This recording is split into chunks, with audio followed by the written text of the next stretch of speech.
Hi, I'm Derrick Jensen. This is Resistance Radio on the Progressive Radio Network. My guest today is Martin Lee Mueller. He received his doctorate in philosophy from the University of Oslo in 2016. He's previously helped build teaching centers in rural Mongolia, worked as a kindergarten teacher, been an elementary school librarian, and led a wilderness school in the Norwegian forest. His book, Being Salmon, Being Human, was recently awarded a Nautilus Book Award. The book has also inspired a stage performance, a joint project between Martin, two storytellers, and a Sami joiker. Their group has previously played in the UK and Scandinavia. This summer they're coming to the Pacific West Coast to perform in communities between British Columbia and California. He lives in Oslo together with his partner and daughter near a small stream that has yet to see its salmon return from extinction. So first, thank you for your work, and second, thank you for being on the program. Thanks, Derek, so much for inviting me to the program. It's an honor. Well, thank you. And your new book is called Being Salmon, Being Human, Encountering the Wild in Us and Us in the Wild. And in this book, you talk about the importance of stories. And let's start by talking about what are some of the stories that we currently live by that are causing some problems for us and for the world. Maybe I will take this opportunity to tell you just a little bit about how this project that ended up being the book and also the performance, how it began. There was a newspaper article many years ago now in the Norwegian Financial Times of a professor of fishery economics who asked a rather rhetorical question. He said, what if we let the wild salmon of Norway go extinct? Because, he argued, there's now a conflict in Norway between the wild fish and the feedlot salmon that are considered such a huge success story in Norway that, according to him, we couldn't really have both. We had to choose one of them. And then his reasoning went, the choice really should be obvious. We must choose to let the wild species go extinct because the industry has come and it has come to stay. And the first thing I noticed was that there was no public outcry when this came. And that made me sort of wonder, why is there no outcry? Why is there no voice of resistance? Why does this seem to be rather acceptable of a person of authority and a person of a certain intellectual influence in Norway? And so at that time I embarked on this project asking that question that you just asked me. What are some of the underlying stories that are being told in this suggestion to let a wild species go extinct? One of the signature species of our country. What is motivating this notion that it is totally normal, totally acceptable to decide over the fate of so many fellow beings?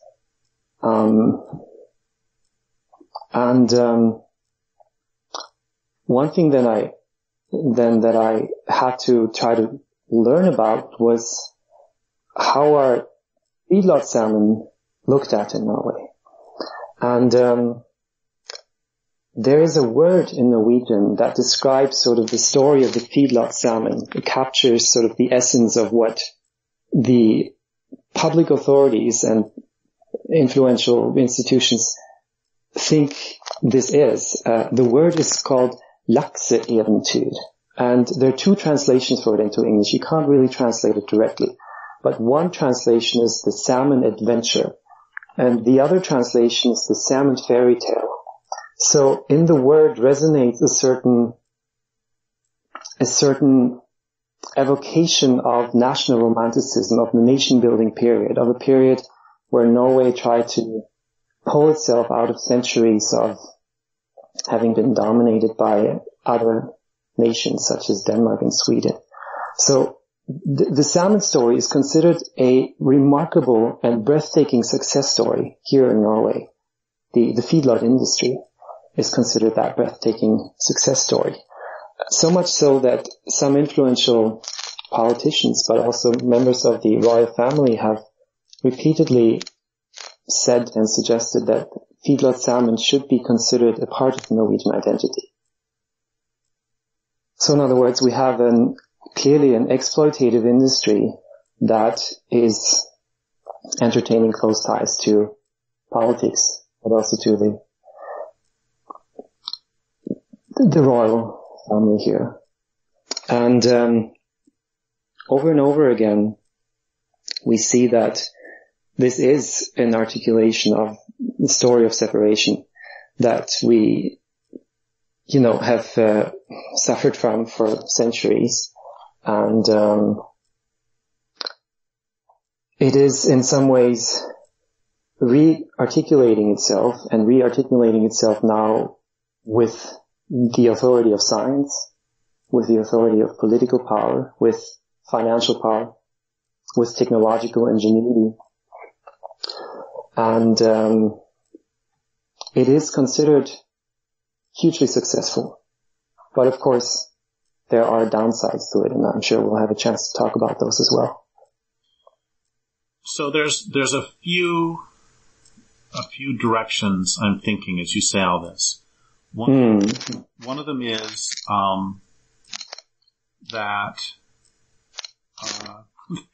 this is why I hate a significant percentage of people who run fisheries. And I'm not saying all, because I've known some fisheries biologists who actually do care about wild fish. But this is why fisheries departments are so horrible. And we can say the same thing about forestry departments because they have the same attitude about forests. Yes. Another thing I'm thinking, and you can take any of these any direction you want. Another thing I'm thinking is that this reminds me that every time I read an article in the mainstream press about any species going extinct or any biome being destroyed, the article has to refer back to how this will affect the economy, which is just atrocious. And then the third direction is, can you talk a little bit? I mean, we said in the introduction that you live near a stream that has yet to see its salmon return. Yes. So the third possible direction to go here is, can you talk about, I know salmon in the Pacific Northwest. I don't know salmon in Norway. Can you talk a little bit about, are the stories the same there, that the stories here are that the entire river would be black and roiling with fish? And do we have similar stories of abundance there? So do you want to talk about Atlantic salmon? I mean, whoever salmon live in Norway, or do you want to talk about the other two things, or you can talk about something else? Let's talk about some of these things. The question of abundance it's incredibly interesting. Just a few days ago, I reread Leo Marx's incredible book, The Machine in the Garden. And he talks about how one of the recurring experiences of 16th and 17th century European settlers to the North American continent was that of incredible abundance. And of course, you've written a lot about this in your work as well, and given very beautiful but also terrible and painful examples of that. The passenger pigeon, and of course the salmon as well, that are, so thick and that are coming back in numbers so thick that you could literally wade across the river without getting your feet wet. And of course you've got stories of woodworkers having clauses in their contracts saying that they could not be fed salmon more than a few times a week. You've got stories like that coming from Canada and North America, but I have also come across similar stories here in Europe, actually, on a French river, the Loire River. I've come across similar stories, also of workers on the river saying we cannot be fed salmon more than a few times a week. So you've got anecdotal evidence like that. But it is hard to sort of piece all this together into a larger picture over here. And I've been wondering for some time, why is that? Is that perhaps because Europe has been settled more densely for a longer time, so that this abundance that we still find very relatively recently in the Northwest, has to some degree faded from living memory, unlike over there. Is that part of the reason? And what is the role of the salmon's ecological work? Salmon here and there are keystone species. In the Pacific, you've got several different unique species. In the Atlantic, you've only got one species of salmon, the Atlantic salmon. And they are also the ones that are being farmed all over the world. So whether you have farmed salmon in Norway or in Chile, in South America, or in British Columbia, they will most likely be Atlantic salmon originally. But one peculiar difference between Atlantic salmon and Pacific salmon is that not all Atlantic salmon seem to die after they have spawned, whereas it seems that all Pacific salmon do die after they have spawned.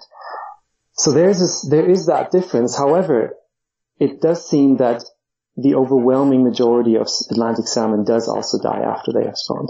So yes, here and there, salmon are most certainly keystone species, able to bring incredible amounts of gifts of nutrients, of nourishment from the oceans and back to the land. And yet, stories of abundance are more frequently coming from the Northwest than from here. There is another side to this. Leo Marx in his book, he also says that the notion of abundance has shifted from something that we can experience in the landscape to something we mostly associate with science and technology nowadays. And isn't that really peculiar? That, in a sense, science and technology is now suggesting we need to produce more salmon because we need to feed more people and because, rivers are collapsing.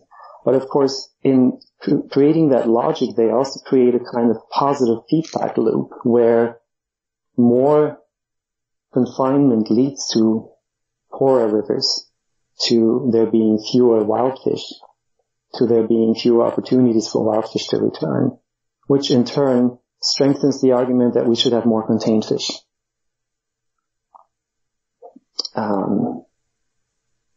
And perhaps you can jump back in here because there were several interesting leads you threw up, and perhaps we can figure out together how to continue from here. Well, I was actually going to throw out another lead here too, sure. Which is that, and this is a question to which I don't know the answer at all, but you hear like the Tolowa and the Klamath who live where I currently live, they are often called the people of the salmon. Yes. And that's true all up and down the Pacific Northwest. And were there traditionally, or are there people, traditional indigenous people in Norway who also were people of the salmon? Or again, is the conquest so ancient that their memories are for the most part forgotten? You see, they certainly are, and they're the Sami people of northern Scandinavia and of the northern parts of Russia and Finland, or what we nowadays in Western civilization call Russia and Finland and northern Scandinavia. And these people are likely to have been there, depending on whom you ask, either since time immemorial or perhaps since the last glaciers retreated to the north. So yes, so there is, like in North America, there is a long history of settlement of the north. And like in North America, it is more than likely that the people who would have arrived there would in some sense have arrived there side by side with the salmon, and perhaps also with other fish, and learned to live in place not despite one another, but perhaps more through one another, through being attentive to one another, through observing, through impacting each other's lives, through posing themselves as questions, as riddles that had to be pondered over time.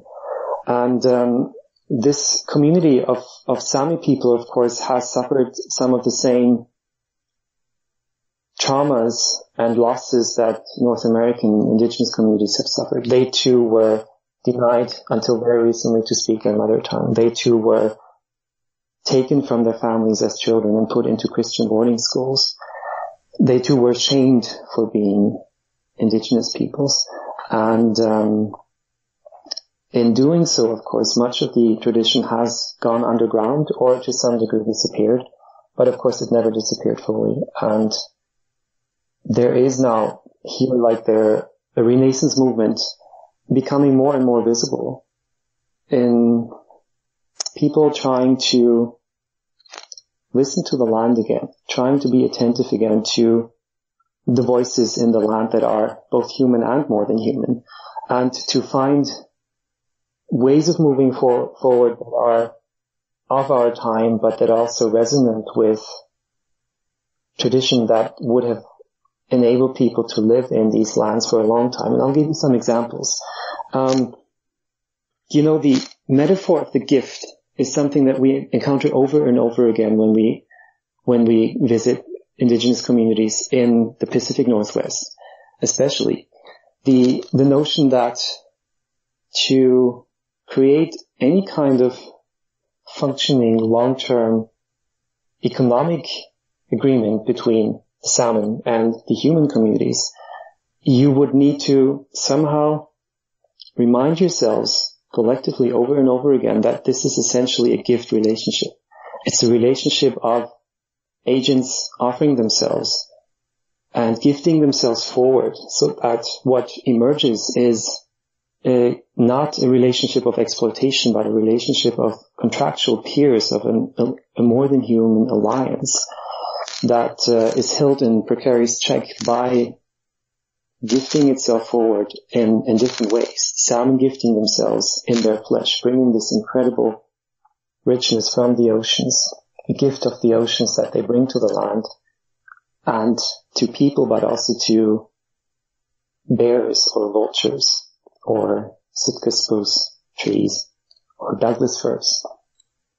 And the humans would have understood over time that the best way to relate to this gift given freely would be to reciprocate the gift by offering other kinds of gifts back to the salmon. It could be the gift of attentiveness. It could be the gift of a beautiful story told or a song sung, or a ritual that would return a dam built into the river back into the river after it's been used for a certain time. So this is something that is already quite visible in the Pacific Northwest. Now, here's what's really interesting. Recently, a Norwegian Sami researcher, her name is Solveig Jux. She's herself from the Sami community, and she lives up in the north. She wrote a PhD dissertation where she talks about the language that is being used by traditional fishermen to this day in the north. And among the many interesting observations she makes, she has one word, and the word is bivdit. And I'm not exactly sure if I pronounce it correctly, but I imagine it's close to that, bivdit. And bivdit has two meanings.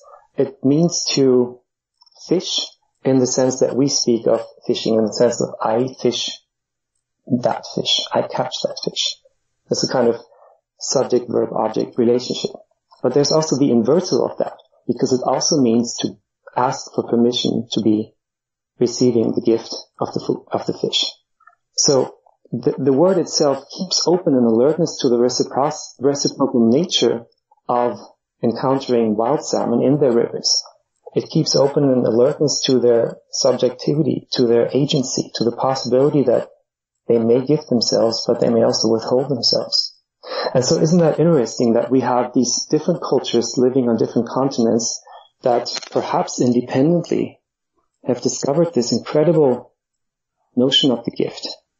And in that, something that may be universal in the ways that humans have encountered salmon, and that may hint us to possibilities of what it might take in the future for future human-salmon relationships to thrive. It seems that we're, in many ways, getting to the core of how to survive ourselves on this planet and how everyone survives. And also, if I may, to the core of your work, that it's the fundamental understanding that how we perceive the world affects how we behave in the world. And Yes. so these stories that we tell each other affect how we treat and how we perceive the world affects how we behave in the world. So feel free to just take that anywhere you want.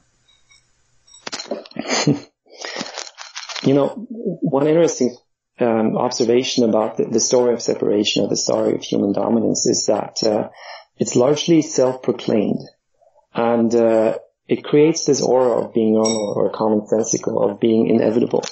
It has the benefit of technological power, leverage, political power, habit as well.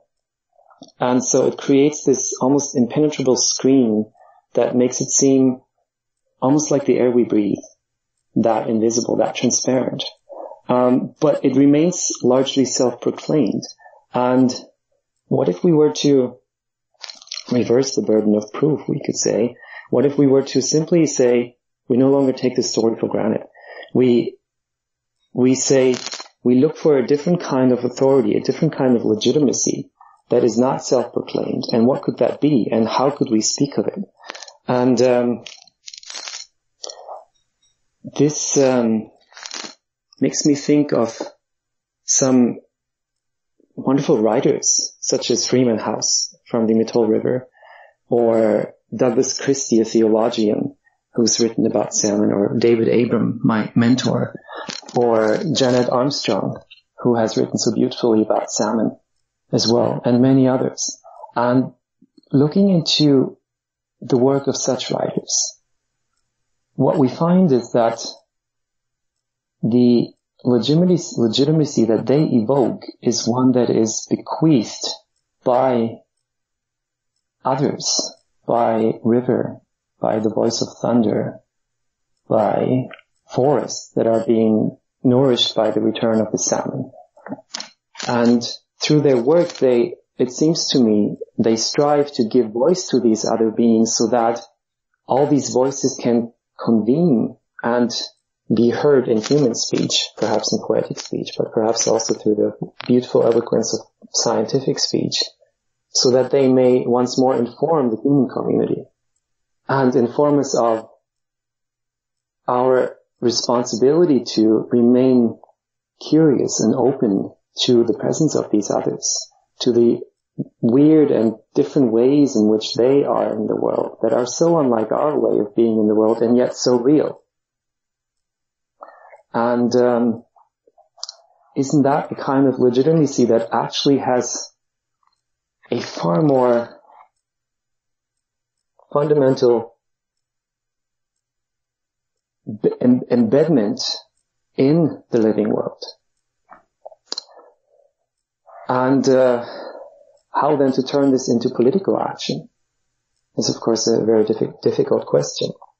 But we do see, and I think there are signs both in the Pacific, on the Pacific West Coast, but also here in Norway, that there is a growing alertness, a growing sensitivity to the speech of other beings, to the speech of other things, to the speech of places as well, and a growing willingness to let that inform political action, to let that inform science, to let that inform new artistic expressions, new ways of conceiving of economical arrangements between us and the South, new ways of perhaps creating a gift economy between us and them. That may be very weird, taken or looked at from the point of view of the dominant culture, very weird and perhaps even unthinkable or unspeakable, ineffable. And yet they are emerging here and there. So when you say, I'm sorry, I don't have the exact language, but when you say that there is some increased attention to the voices of these others, yes. Are you, yes. Excuse me, are you talking about, for example, the increased recognition that plants communicate through pheromones? Or are you talking about what Jeanette Armstrong has said about animals give us dreams, or are you talking about attending to the circumstances that if salmon are going extinct, maybe that's also the voices of the salmon saying you're doing something wrong? Or is it all of these and many more? I think it's all of these and many more. Let me give you a concrete example, one from here and one from there. And again, they're strikingly similar. This stream that I live on, it's a very small stream, and until recently I didn't even realize that there had been salmon, because they've sort of slipped from human memory, or at least from everyday conversation between us who live in this small watershed. Recently I received a small booklet in the mail that tells the story of this river, written by some enthusiasts who have researched the archives to find out more about the river. And I came across an episode there where part of the river has been laid underground so as to give way to a highway connecting Norway and Sweden, a major highway. And inside the tunnel there was a small dam that prohibited any migrating fish to return from the oceans and up into the watershed. And at some point, only a few years ago, somebody walked or crawled into this river and found just below the dam uncounted numbers of trout waiting and facing the dam, but unable to go up. And so that prompted this small community of enthusiasts to suggest we must build a fish ladder, because the fish are actually telling us we want to move upstream. And the fish ladder was built, and the trout are once more living in the stream, and they have colonized the stream upriver from the old barricade. Now, some years ago, I had the wonderful opportunity to visit the Elwha River on the Olympic Peninsula, just at the time before the two dams were being dismounted over there. And I came across an old member of the lower Elwha Clown community who told me a story of the time early in the 20th century when the two Elwha dams were built into the river. And she hadn't been there personally, but it was a story that had been passed down to her, and then she offered it to me. And she said, the year that the dam went in, the salmon would come back to the river, as they always had been, and they were trying to fulfill their obligation, except they were unable to do so because the dam was there. And then they jumped against the dam, and they kept jumping, and they kept jumping, and they kept breaking their necks in the process, coloring the river below the dam red with their blood, not with their flesh. And, of course, the population collapsed. But some salmon never stopped coming back, and the dam stood in the river for nearly a full century, or just over a century. And she said to me, and they never stopped coming back, and they never stopped jumping at the dams, and so they never stopped reminding us of our obligation to once more pay heed and take out these dams. So you used a phrase that she used that I think is one of the most important phrases ever, but is also blasphemy in terms of sort of modern human discourse. You said that they wanted to fulfill their obligation. Right. And that ties to what you were saying earlier about, the salmon giving a gift to humans, and then humans giving gifts to salmon and to the forests and to everyone else. And can you talk for a moment about why/how fulfilling one's obligation to the land is really sort of blasphemy in this culture, and why fulfilling one's obligation is instead actually crucial?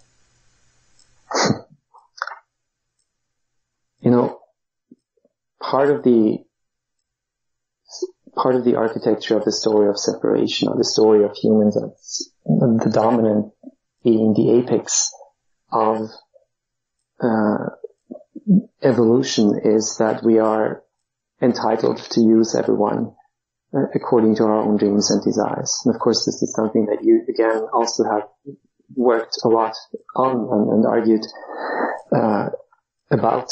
And this sense of entitlement suggests that we don't have to think about whether or not we have to return anything. The question of whether we must return anything, whether it is bones or whether it is attention or whether it is gratitude, doesn't arise in the modern conversation, in the modern discourse. It is blasphemy, as you say. However, if you sort of shift standpoint for a moment and you adopt the language of ecology, you find that ecology in some sense is telling a story that is rather familiar perhaps to those who still have an acquaintance with some of the traditional stories, to those who do not think that speaking of fulfilling our obligation to other beings is blasphemy, because that knowledge has been kept in traditional knowledge. Ecologists speak of salmon as a keystone species, of course, one of many keystone species that are so incredibly important in weaving relationships between, in the case of salmon, between the ocean and the land, between the abundant waters of the Arctic and the relatively poorer waters of continental watersheds, in bringing more diversity, bringing more liveliness, more life to the watersheds, whether those who receive their gift are trees or Californian grapes or badgers or foxes or humans. And the language that ecology adopts is, of course, scientific prose, but in doing so, it tells a story that is so remarkably similar that it can hardly be a coincidence. And ecologists would say that if the keystone species disappears, then the web as a whole unravels and becomes poorer, becomes less able to spawn new opportunities, to spawn new surprises or new chances for creativity. So I love what you just said, and I'm going to go a slightly different direction, if that's okay. There was something in your book that really, don't worry, it's not you, that something that somebody said that really pissed me off. And I've been aching to deal with this with you ever since. And it's a quote by, it's two anthropologists, Lean and Law, insist that feedlot salmon have some degree of agency because they might choose either to eat or not to eat. Yeah. And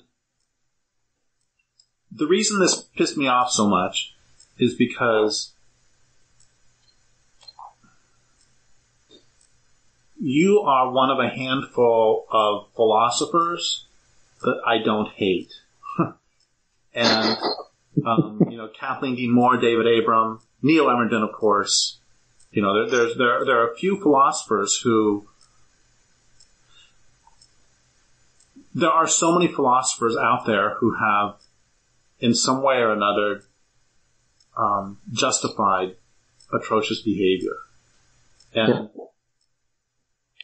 saying that the salmon have some agency when they're in a feedlot because they have a choice of to eat or not to eat, it seemed really phony, and I loved what you did with that. Can you talk about that for a minute? I know this is a small part of what you're talking about, but that just really stuck out with me.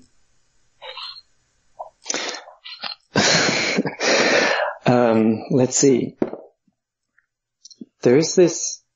And it has to do, basically, this is just one way also of getting at the notion of domestication and control. And one reason this is pissing me off, by the way, is because we hear this in domestic violence situations too.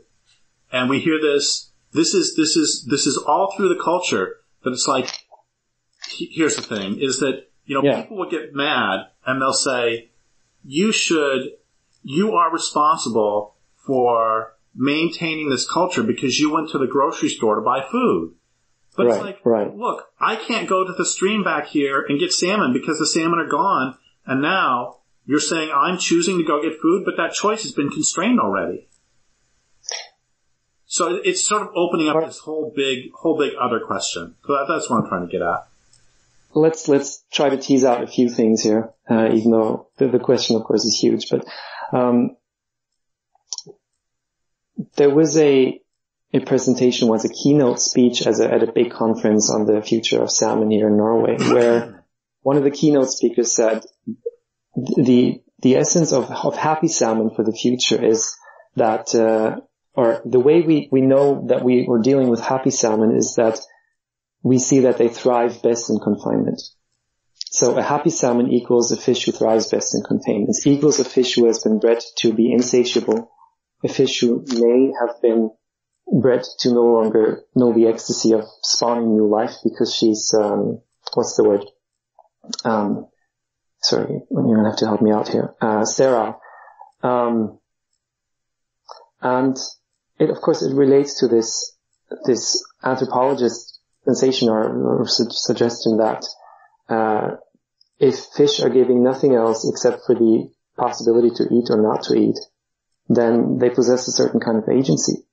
The suggestion is that we can deprive the fish of pretty much everything.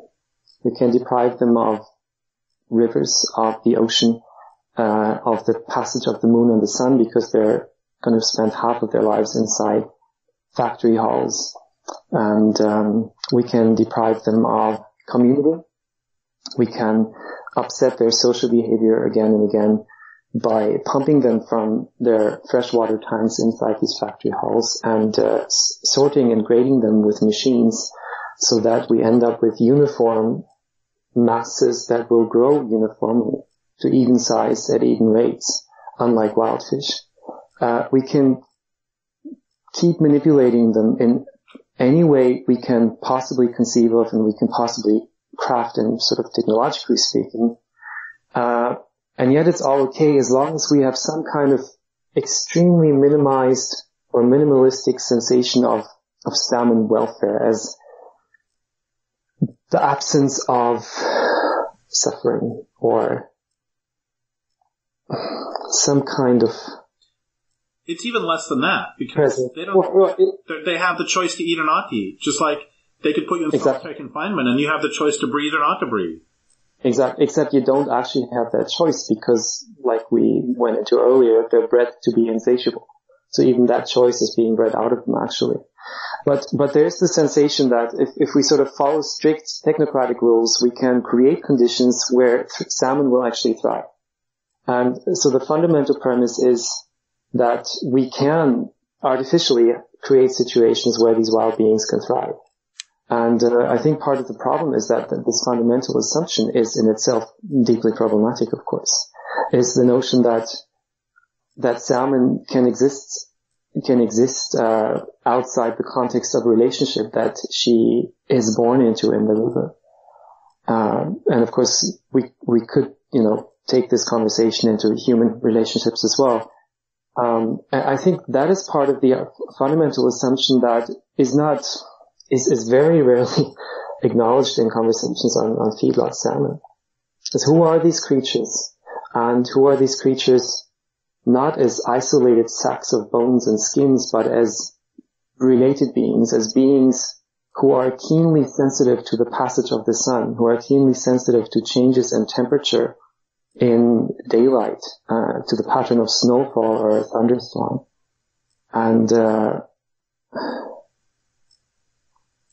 if we were to take such questions seriously, how would that then again impact the conversation of what we can or cannot do with them or to them?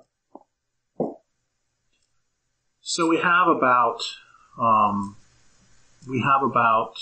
7 or 8 minutes left, and I'm sorry to do this to you, but I'm gonna open up a huge, another big question here, which is,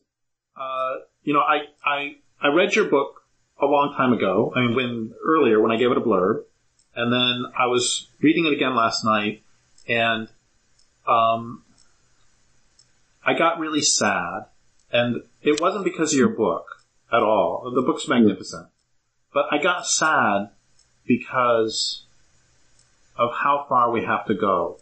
And I was thinking last night, as I was, getting ready for this interview and going through your book again, I was thinking last night about, I was feeling bad about my own work too. It's like, why are we doing this? And don't worry, I'm not going to quit. And I'm not suggesting you quit. I know you're not going to quit. But it's like, we have what the vision of a sustainable story for this world is so different than the story that is propagated daily. And I just got really sad. I don't know what I'm expecting you to do with that. I guess so I recently interviewed Paul Ehrlich, and I also recently interviewed B2 Saigal, and both of them are elders. Paul Ehrlich is in his 87, I believe, and B2 is 70. And they both, at one point in the interview, said the same thing to me, which is, between when they started doing their work in the 60s and 70s respectively, and now, things have gotten so much worse. Yeah. And I mean, your work is so desperately important, and I hope my work is important, and, Ehrlich's and B2's and other people's work is really important. But it's like, everything is going so wrong. So do what you will with this. Okay. First of all, I share the sadness, very much. And I don't really know often what to do with it other than try to articulate it, even when it seems to be socially awkward to do so. Why is that, by the way? Why is it socially awkward to be grieving the loss of so many fellow beings on the planet? Why is it not in the news every day? Although, of course, it is sometimes. Like recently when The Guardian wrote about a study that suggested that of all the mammals in the world, only 4% are wild beings, and the other 96% are either, in terms of biomass, either human bodies or domesticated animals, and most of them in feedlot situations. And all the other wild animals in the world just constitute 4%. How do you deal with... Yesterday, a New York Times opinion piece about how, the world's going to be okay. Don't worry, the world can handle anything we can dish out. Okay. It makes me want to swear and say words I'm not supposed to say on this program. Right. Keep them for when the recording is stopped. Yeah. The story that we've been talking about, of course, it's a story of separation, but it's also a story of escape, in a sense. A story of, as I just try to describe it in the book, a wounded psyche that in the 16th and 17th century, when some of these roots, or when we find some of these, some of the origins of this story, there was a collective sense of insecurity and fearfulness in the educated citizenry of Europe that in some sense seems to have led to there being institutionalized this need for more control, for more holding on to that which we can foresee and that which we can manipulate. And in some sense then, this led to modernity, to the notion that the world is a machine and the treatment of everyone else except for ourselves, but also those amongst us who are considered weaker or less or have been in the past, to the abuse and exploitation of these. Now what it has led to is there being fundamentally more insecurity, to the world being less predictable, wilder than ever before. Science is trying to grapple with what's going on. They're trying to find words for it, speaking of this time as a an upset in the geological story of Earth as this being a new geological age, which some then suggest may be called the age of the humans, the Anthropocene. They're trying to carry a word on the tongue such as the sixth mass extinction that we're going through, perhaps faster than the fastest one that we knew about from before in the geological record, the great dying of 250 million years ago. What we're seeing is that the story of controlling the world probably has never worked, but is showing itself and turning out to be more and more clearly truly dysfunctional, and leading to this escalation or to this intensifying of suffering that we witness and struggle to endure, all of us. And this is a tricky, sort of thing to take from this, is to suggest that there is perhaps hope in this, hope that now that we are once more entering into a time of fundamental insecurity, of fearfulness, that perhaps this time we will not respond by slipping even further into isolation, slipping even further into notions of we must dominate, we must control more. Though, of course, we do see signs of that, and the salmon industry is, of course, an articulation of that response and of trying to manipulate more and more and escalate the situation.